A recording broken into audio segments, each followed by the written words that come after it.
Friends, this festival has been built around a few stellar individuals over many years. One of them is Professor Mustansir Dalvi, who is the Swiss Army knife of the Raw Arts Literature Festival. He has the capacity to handle almost every kind of session at the highest possible level.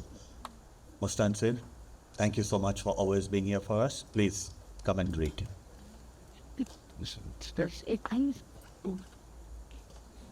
Well, how he live comfortable means. Thank you, Vivek. As always, a delight to be here. Good. So, the first poem that I am going to read is a poem called Kintsukuroi, which some of you may be aware is the manner in which the Japanese put together broken ceramics using a mix of epoxy and gold dust, and thereby leaving a trail of its past where it broke, but nevertheless the object continues to be in use for a very, very long time. And this poem was also inspired by a sher from Ghalib, which goes like this: और बाजार से ले आए अगर टूट गया, सागरे चम से मेरा जाम सिफल अच्छा है. So, Which means that, should it break, you go to the market and buy another one. Much better than the bowl of Jamshed, the great king, is this humble pot of clay.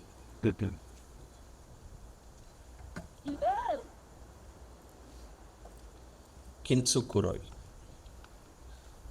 I have never believed poetry heals, but words can be bird lime that hold bricks of our fragilities in place. I wonder, Ghalib, could you not have reassembled the shattered shards of your heart rather than run to replace it from the bazaar? Could you not have chosen instead to glue pieces with your felicity? Were you afraid of amending rather than mending your beating chalice? Did you not trust the lacquer of your verse to hold it all together like it does those who hold your divan as a bulwark to their lives? Your words are brickbats to the enraged and marble to those whose ardor needs cooling. My name is mud. Gold runs in my veins, grouting an imperfect dam that holds. please.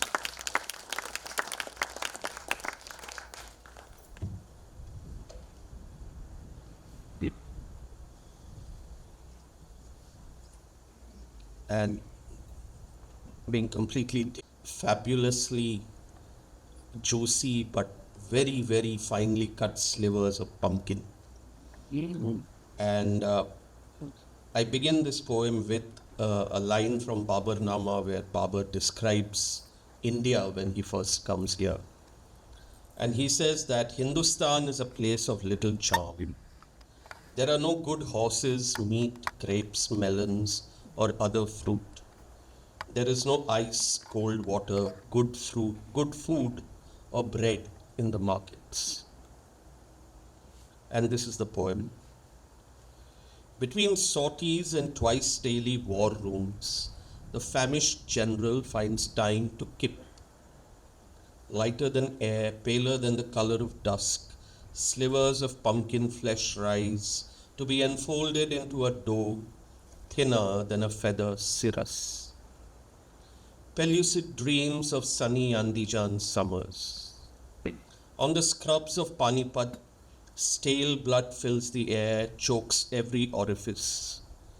For what this victory, he muses, when all one has to look forward to is camel meat and care. His digestive tract is seared with cravings for apricots from Margelan, for muskmelons grown on the banks of the Amudarya, and pomegranates from Khojand. Later in his Diwan-e Khas, he would weep at the sight of a Fargana watermelon. Babar complains of constipation.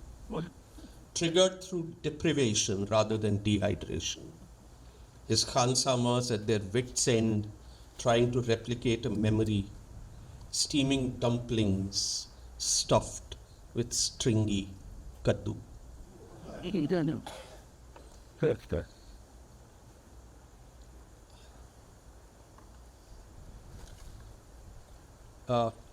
This next poem is called Narcissus Empties His Pool, which is kind of written for what is wrought upon a larger society by a relatively authoritarian person. Narcissus empties his pool. Self-love, self-image, and self-disgust, triplets born of unnatural union with a land that has since weaned him. He longs for her fairy tale teats that lulled him comatose, nursing him in the comforting half-light of mother myths, purity, and presence. He has smashed mirrors, pulled plugs, drunk the glass dry, muted every echo of the voice reverberating inside him. Now all he can tolerate of himself is this. Now all he can tolerate of himself is his image jackboot stamped on the face of the other. Another pool cleaved. He discards the stick used to poke a hole in its basin, seeks fulfillment in a love only his hands can mold.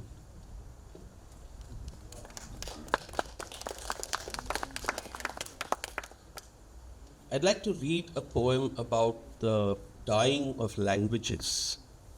And this is a poem called Tamazit, which is a language of a community formerly given the kind of derogatory name of Berbers. And they are found in dwindling numbers all over northern Africa. Their language, Tamazit, is on the border of extinction. Tamazit. Sand is no longer captured by the litham covering our faces. The cloth remains unsullied as if never used. We wander the Maghreb, speak, and are misunderstood in tongues other than our own. Our mouths forever dry. What would it be like if I spoke only to myself? What could I say? What sense would I make? My mind empties like one half of an hourglass, dripping obstinately into the other, that is the Sahara. My throat is serrated with desire. I want to tell you of the Fezan, of its wadis, of its waters sweet as dates, of the tattoos that make our women. You meet me halfway, in your voice. Every greeting, every civility mediated by the monoglossia of your shrunken world. Wow. Wow. Katubo?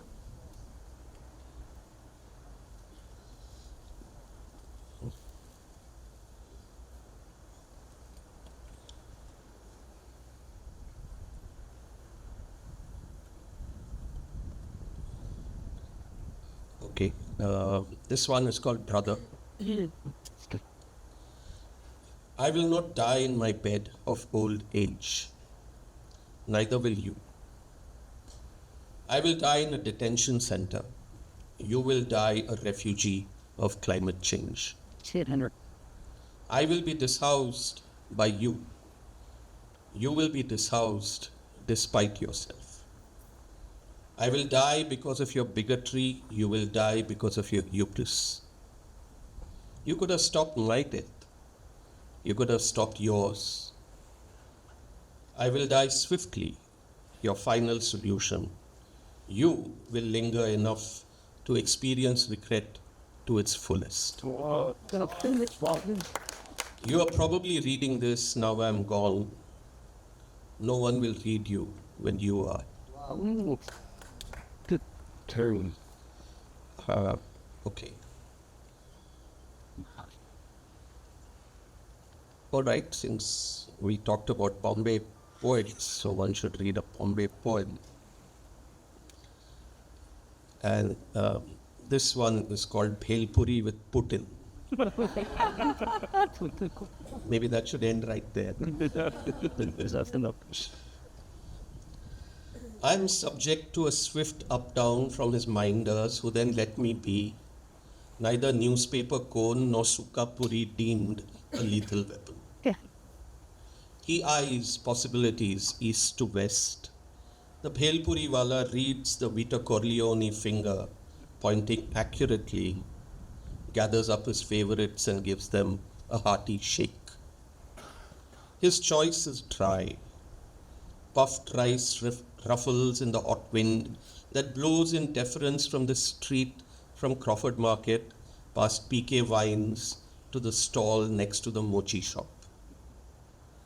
I recognize him in an eye blink, but I'm too old to react. The balding, azure-eyed man could be just another day tripper in this quarter of a town full of people from out of it. He eats with a dainty touch, food moves to mouth and further south with hardly a sound, while I scarf down my ragda patties chomping like a cow. My presence is acknowledged, like a new ambassador presented across a long table. My bad oral manners noticed, but he continues to demolish his bhelpuri in silence. We stand mano a mano on the turning to Thobi Talab, eyeball to eyeball, like a standoff in a spaghetti western. My weapon of choice, a puri, his, a square of cardboard, half yellow, half blue, cut out of an old Cosmo or Vogue, stiff enough to keep kurmura, save, dal and peanuts in entente. Nothing spills, no one talks, time stands still.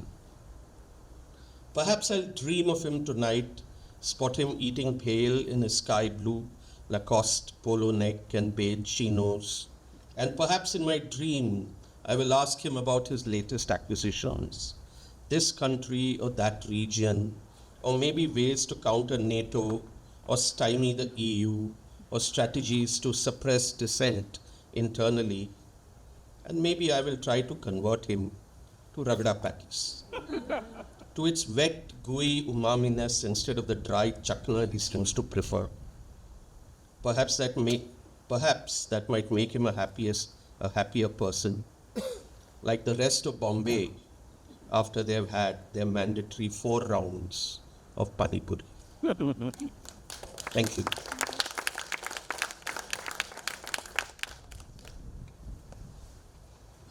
Wonderful. Thank you so much, Mustansir.